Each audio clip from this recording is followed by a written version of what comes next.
আসসালামু আলাইকুম। মুরাদনগরে সেই আলোচিত যেই ধর্ষণ ঘটনা সেটি কিন্তু এখন অন্যদিকে বাঁক নিচ্ছে। এর নানা ঘটনা জানা যাচ্ছে। এখন প্রশ্ন আসছে যে এটা কি ব্যক্তিগত সম্পর্ককে কেউ পুঁজি করে পরিস্থিতিকে জটিল করলো, নাকি কি হলো? এখন তদন্ত বা ঘটনা হয়তো সেদিকেই মোড় নিচ্ছে।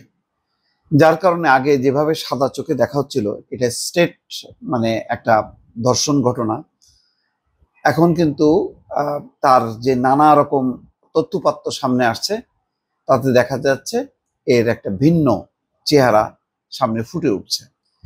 সেই কারণে ওই নারী এখন এটা মামলা তুলে নিতে চাচ্ছে।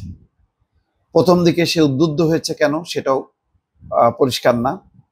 হয়তো সে নিজে বাঁচার জন্য, এখন নানান প্রেশার সামলাতে না পেরে তিনি এখন তুলে নিতে যাচ্ছেন। যুগান্তর একটা রিপোর্ট করেছে, আরো কয়েকটি গণমাধ্যমে দেখলাম একই ধরনের রিপোর্ট, যে সোশ্যাল মিডিয়া থেকে শুরু গণমাধ্যম সবখানে এখন আলোচনার কেন্দ্রবিন্দুতে কুমিল্লার মুরাদনগরের ধর্ষণ কাণ্ড। এই নিয়ে পানি কম ঘোলা হচ্ছে না, সময়ের পরিক্রমায় নতুন করে নিয়েছে ঘটনার মোড়। এবার মামলা তুলে নিতে চান মুরাদনগরের ওই ভুক্তভোগী নারী। তিনি না বুঝেই এবং পরিবারের সদস্যদের সঙ্গে না কথা বলেই মামলাটি করেছেন। ভুক্তভোগী নারী বলেন, আমি না বুঝেই ফজর আলীর বিরুদ্ধে মামলাটি করেছি। পরিবার এবং এলাকার কারোর সঙ্গে পরামর্শ ছাড়াই মামলা করে আমি এখন আমার স্বামীর চাপের মুখে আছি। স্বামী এবং আমার পরিবারের লোকজন মামলা চালাতে অনীহা প্রকাশ করছে। আমি আমার সন্তানদের নিয়ে শান্তিতে থাকতে চাই।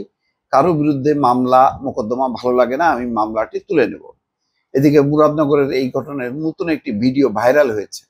তোদের বাপ আইসে নামক একটি ফেসবুক অ্যাকাউন্ট থেকে প্রকাশিত ভিডিওতে দেখা যায় যে ইউনিয়ন ছাত্রলীগের সভাপতি মোহাম্মদ আলী সুমনের নেতৃত্বে রমজান, অনিক, আরিফ সহ 15 থেকে 20 জনের একটি দল ধর্ষণে অভিযুক্ত ফজর আলীকে পৈশাচিক কায়দায় নির্যাতন করছে। বিবস্ত্র করে বেঁধে নির্যাতনের ফলে তার শরীর, মাথা এবং হাত দিয়ে রক্ত ঝরছে। অপরদিকে নিষিদ্ধ সংগঠন ছাত্রলীগ নেতা সুমনের সহযোগী অনিক ওই নারীকে নিজ হাতে বিবস্ত্র করেছে।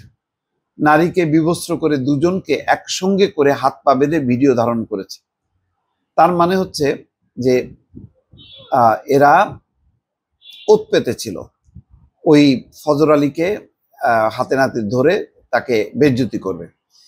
বৃহস্পতিবার রাতে উপজেলার রামচন্দ্রপুর দক্ষিণ ইউনিয়নের বাহেরচর গ্রামে এক নারীকে ধর্ষণের অভিযোগ ওঠে।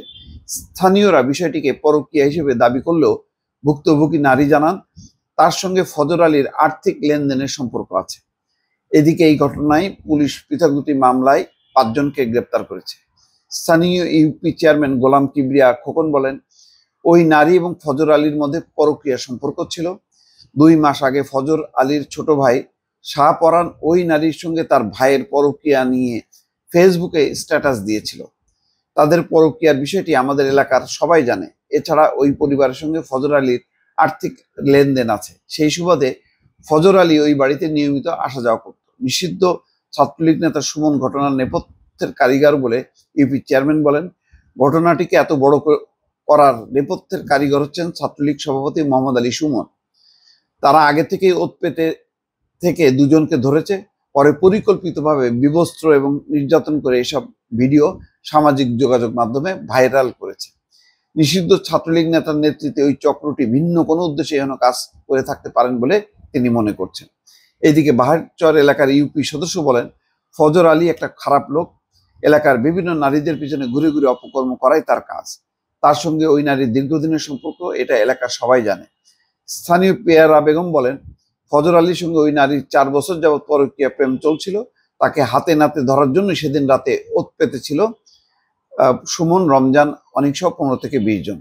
যাক, তার মানে এখন ঘটনাটা অন্যদিকে মোড় নিচ্ছে। ওসি জাহিদুর রহমান বলছেন, নতুন কোনো ভিডিও আমাদের দৃষ্টিগোচর হয়নি, আমরা মামলার অগ্রগতি নিয়ে কাজ করছি।